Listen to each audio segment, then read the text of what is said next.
Perkenalkan, saya Lilianti Idris, SPD, Guru Bahasa Inggris SMK Negeri 3 Kalabahi, Kabupaten Alor, Provinsi Nusa Tenggara Timur. Sudah hampir 3 tahun lebih negara kita telah menerapkan kurikulum merdeka menggantikan kurikulum 13. Terdapat banyak sekali perubahan yang terjadi sejak kurikulum ini diberlakukan. Mulai dari perubahan istilah dalam proses pembelajaran hingga jenjang ataupun tingkatan kelas berubah menjadi fase. Pendidikan dasar yang dimulai dari kelas 1 hingga 9 berubah menjadi fase-fase A hingga D. Untuk kelas 10, SMA, SMK atau sederajat berada pada fase E. Sedangkan untuk kelas 11 dan 12 adalah fase E. Sebagai seorang guru yang mengajar bahasa Inggris, saya merasa bersyukur karena dalam kurikulum merdeka, mata pelajaran ini menjadi wajib bagi siswa sekolah dasar, karena bahasa Inggris merupakan kebutuhan dasar seluruh anak Indonesia. Tetapi yang menjadi kendala atau persoalan bagi saya sebagai guru adalah rendahnya minat belajar siswa terhadap mata pelajaran ini. Hal ini dikarenakan umumnya siswa yang mendaftar di sekolah kami merupakan siswa lanjutan tingkat pertama yang berada jauh dari kota. Mereka umumnya berasal dari keluarga yang kurang mampu dan akses untuk mendapatkan pendidikan yang layak belum terpenuhi. Selain itu, penggunaan bahasa daerah lebih dominan daripada bahasa Indonesia. Bahkan saya sempat bertanya, mengapa kalian tidak suka dengan bahasa Inggris? Jawabannya pun kompak sama. Ibu, ini adalah bahasa asing dan kami tidak mengerti. Sebagai motivasi saya sering mengatakan kepada mereka bahwa zaman sekarang ini sangat penting untuk bisa menguasai bahasa asing, terutama bahasa Inggris, untuk memudahkan kita berkomunikasi dengan orang asing, terutama turis-turis yang berasal dari mancanegara. Dengan diberlakukannya kurikulum merdeka sebagai guru, saya lebih dituntut untuk kreatif, menarik minat siswa agar lebih menyukai dan mencintai bahasa Inggris. Salah satu triknya adalah dengan mencari sumber atau metode yang sesuai dengan pembelajaran yang akan saya lakukan di kelas. Saya pun bersyukur karena kemajuan pengetahuan dan teknologi telah memberi dampak dan perubahan yang cukup besar bagi pendidikan. Sekarang ini kita telah diberikan kemudahan dengan adanya internet gratis dan berbagai macam aplikasi seperti Kahoot, Canva, dan Quizizz. Pada awalnya saya merasa bahwa aplikasi ini tentulah berbayar dan akan sulit digunakan di dalam kelas karena menggunakan kuota internet. Tetapi saya tidak berkecil hati. Akhirnya saya menjatuhkan pilihan saya pada aplikasi Quizizz. Quizizz merupakan pembelajaran berbasis game yang memungkinkan guru untuk membuat kuis interaktif dalam kegiatan pembelajaran. Dan kali ini saya pun mencoba menerapkannya di dalam kelas sekaligus memancing minat siswa untuk memainkan games yang saya berikan. Berdasarkan asesmen diagnostik awal yang setelah saya lakukan, hampir 90% siswa yang saya memiliki keterbatasan dalam penguasaan kosakata atau vocabulary dalam bahasa Inggris. Mungkin bagi siswa yang berada di kota besar, kuis ini terbilang mudah, tapi bagi siswa di sini terbilang susah-susah gampang. Quizizz juga sekarang sudah terintegrasi dengan akun Belajar Guru ID, sehingga lebih mudah untuk diakses.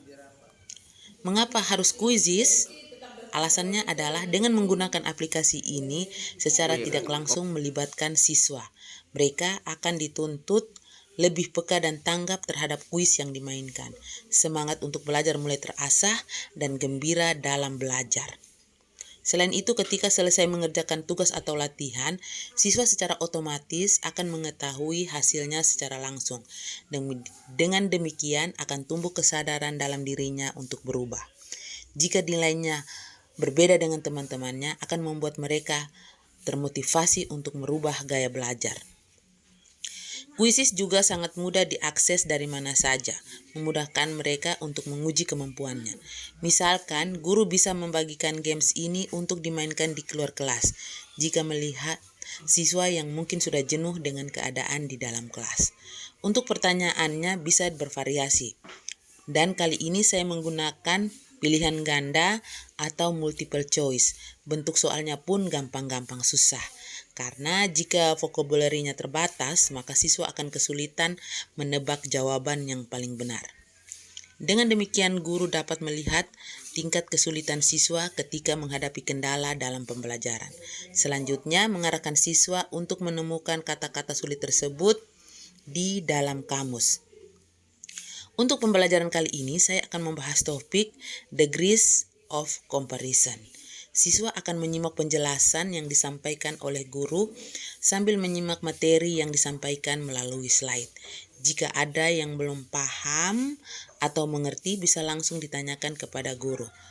Di sini guru dituntut untuk bisa mengeluarkan segala jurus dan potensi yang ada di dalam dirinya menjelaskan materi tersebut. Sebagai pertanyaan tumpangan atau leading question, saya sering menggunakan pertanyaan dasar seperti how are you? What day is today? Atau what day is today? Mereka bahkan lupa atau tidak tahu harus menjawab apa. Padahal pertanyaan ini sudah berulang-ulang kali saya ingatkan mereka untuk selalu hafal dan mengingat jawabannya karena berkaitan dengan kegiatan yang sehari-hari mereka lakukan.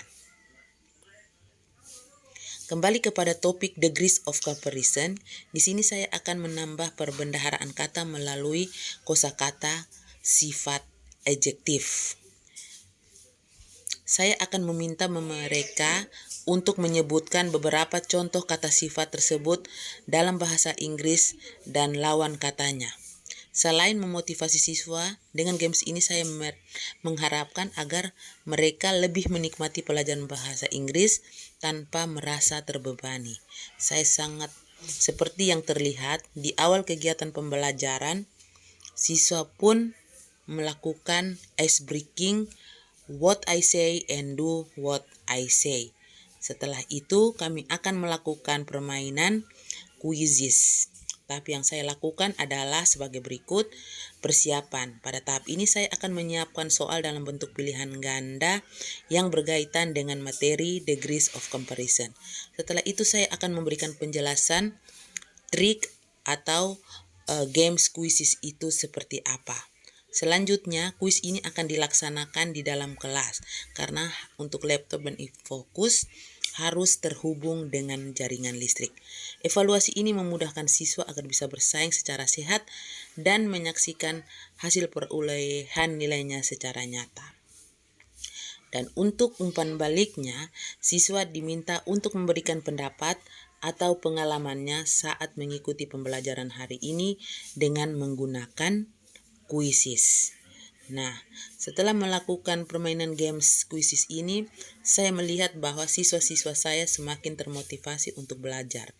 Mereka yang semula malu-malu dan ragu-ragu untuk berbicara dalam bahasa Inggris sudah mulai berani untuk berbicara atau membaca kalimat-kalimat yang tertera di papan tulis. Meskipun pengucapan atau intonasi yang mereka sampaikan itu belum sempurna, setidaknya mereka sudah berani untuk bersuara. Terlihat dari begitu antusiasnya mereka saat saya meminta salah satu dari mereka untuk membacakan kalimat-kalimat tersebut. Di sini saya berkesimpulan bahwa trik atau teknik menggunakan quizzes telah membuat peserta didik atau siswa saya merasa senang, bahagia, dan gembira untuk mengikuti pelajaran bahasa Inggris. Mungkin di edisi berikutnya atau di pertemuan berikutnya saya akan lebih mengembangkan lagi dengan menggunakan kosa-kosa kata lain yang lebih bermanfaat dan berkaitan dengan materi. Terima kasih sudah menyaksikan.